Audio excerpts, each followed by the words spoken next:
Professional rugby times are certainly changing. The players are driving around in flash cars with cell phones, wearing designer suits, and some of them have even got their own individual corporate sponsors. So Mark, what happened to you two guys? Well, Coops, these are your designer scarfy gears and a beamer pulling up to the Garden Sports 7 Bar and Grill. Well, that's not going to look too crash hot.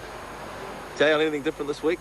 No, I don't think so, Coops. We'll have a couple of good training runs in the beautiful Dunedin sun and go up to Auckland and look to enjoy ourselves once we get there. In 1991, you guys were both involved in the Otago Championship winning team. Can you do it again? I think we can, Coops. We've just got to go up there and have a fair bit of fun. That's what we're renowned for doing, and throwing the ball around. And I think we can have a positive result if we do just that. What's that? Quickly, Shanks, to the Bob Marley Expo. Seatbelts, mate. Check.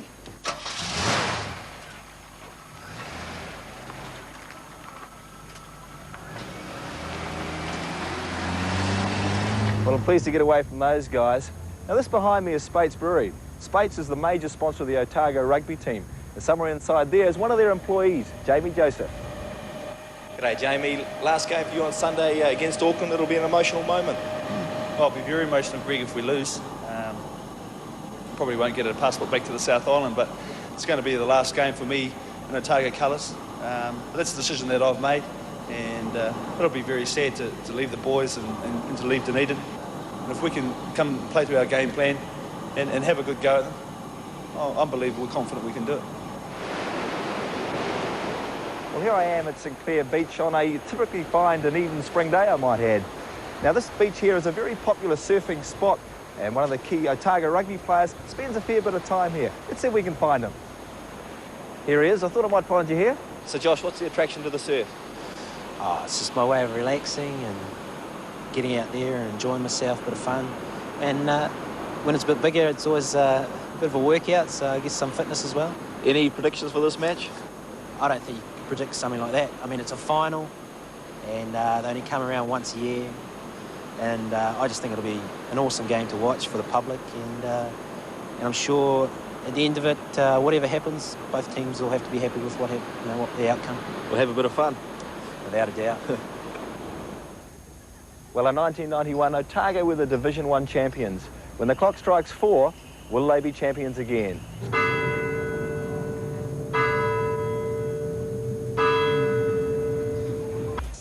Let's meet the fullbacks first. Adrian Cashmore in his second season for Auckland marks the brilliant Otago All Black Jeff Wilson. On the right wing, Waisaki Satutu from the winning Auckland team last year, but no tries in the NPC this year, up against big Otago try scorer Paul Cook. Then in the centres, it's hard tackling, straight running Ronnie Clark against the equally dangerous Mark Ellis. At second 5'8", there's talent here. Playmaker and captain John Leslie against Lee Snensness, who's been in great form lately.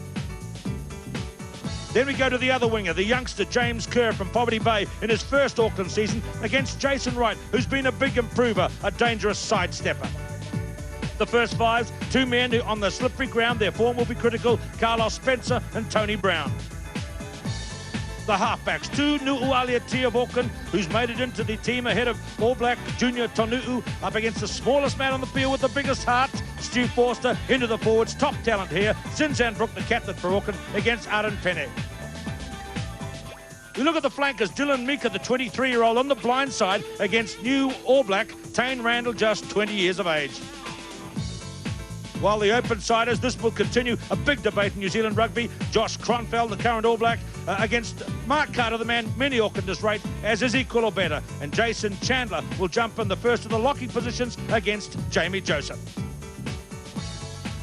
Then at the front of the line-out, the experience of Robin Brook will come into play against the Western Samoan World Cup player Leo Falanico. Then we go to the front row, where it's Olo Brown, the current All Black, against Mike Mika, also a current Western Samoan international. The hookers, the old against the new. Sean Fitzpatrick, the 32-year-old, against the up-and-coming Anton Oliver, his first season of first-class rugby. And the teams conclude with the All Black Craig Dowd against Otago University's Nick Moore, two tough teams for the final today.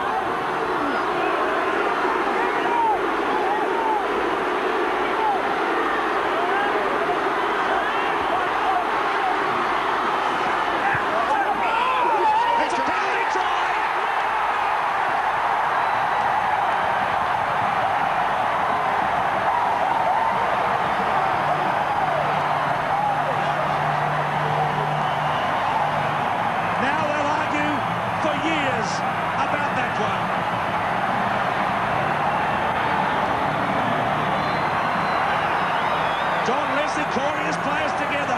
Richard Fromond is happy. Gordon Hunter is not happy. Well, it's an unfortunate way to win a game. Auckland had got the scrum push on. The ball nearly came out. Forster thought it was out. It hadn't come, and he's kicked it clear. The tragedy may well prove to be that the Auckland scrum were losing control of the ball, and maybe they might not have scored the try, but the referee has adjudged that the interference has denied them that opportunity, and it's a 7-pointer.